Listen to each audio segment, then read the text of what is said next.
Hello प्यारे बच्चों, today again I am with you with the class 7 topic mensuration. Here we are going to find out the area of quadrilateral. Okay, so with the application of offset formula which I have told you in the previous video, we are going to utilize that formula. Now that formula can be applied in the two different conditions. Let us understand how it can be applied. Find the area of the quadrilateral PQRS given in figure. The diagonals PR and QS measures 64 meter and 36 meters respectively and are perpendicular to each other. This is the question. Now the question says that PR and QS, which are the diagonals, they are perpendicular. That means which type of figure it is? It is rhombus. Why I have said rhombus? Why I have not said square?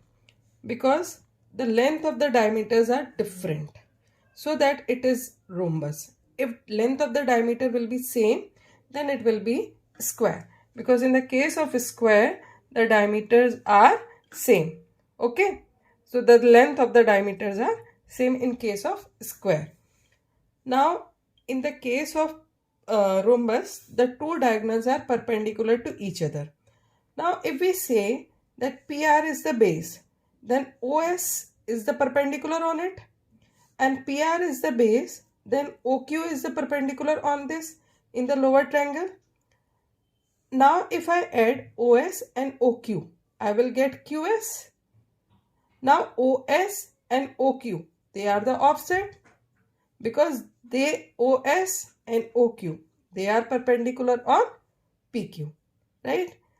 That means if we do the sum of the offsets, then what I will get? I will get the another perpendicular. Okay, now try to understand. Say in triangle PO PQR, what will be the area?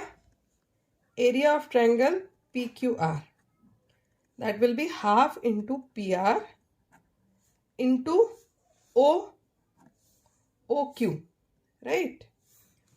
In triangle PSR, area of triangle PSR, that will be half into PR into OS. Now I need to find out the area of whole quadrilateral. I need to add them. So area of PQRS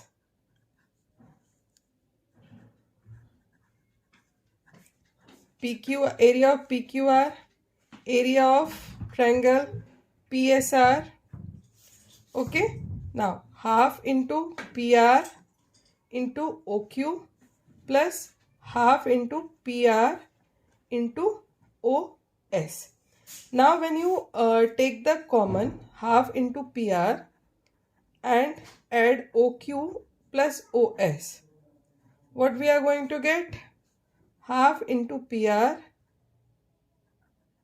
into QS, right?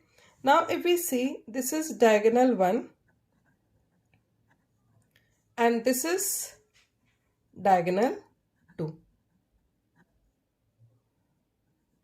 So if we see in the case of area of rhombus, what we have concluded? Area of rhombus is half into diagonal 1 or D1 multiplied D2, right? Diagonal 1 multiplied by diagonal, or you can say half into product of area of rhombus half into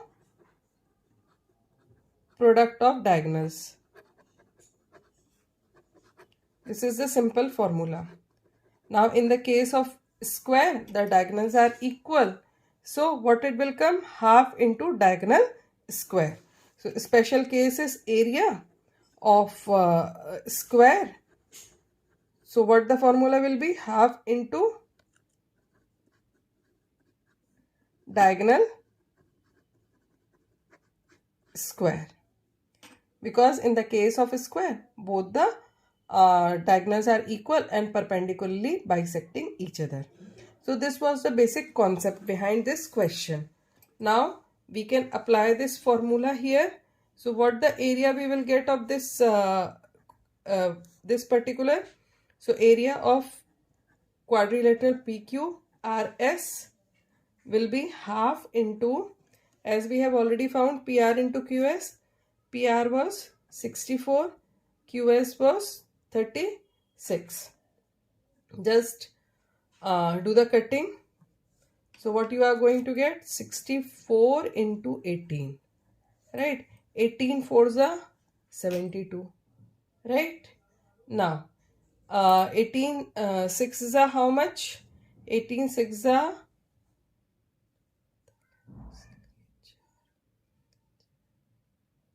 18 6 are 100, 108. So 108 plus 7, 115. So area will be 1152 meter. It was meter, so meter square. So in this way you can apply this formula. I hope the explanation is clear how this formula has derived, and as well as you also understand how you can find out the area of rhombus when both the diagonals are given, and how you can find out the area of a square when only one diagonal is given. Now we are going to do one more question which is very special based on this concept and property of rhombus.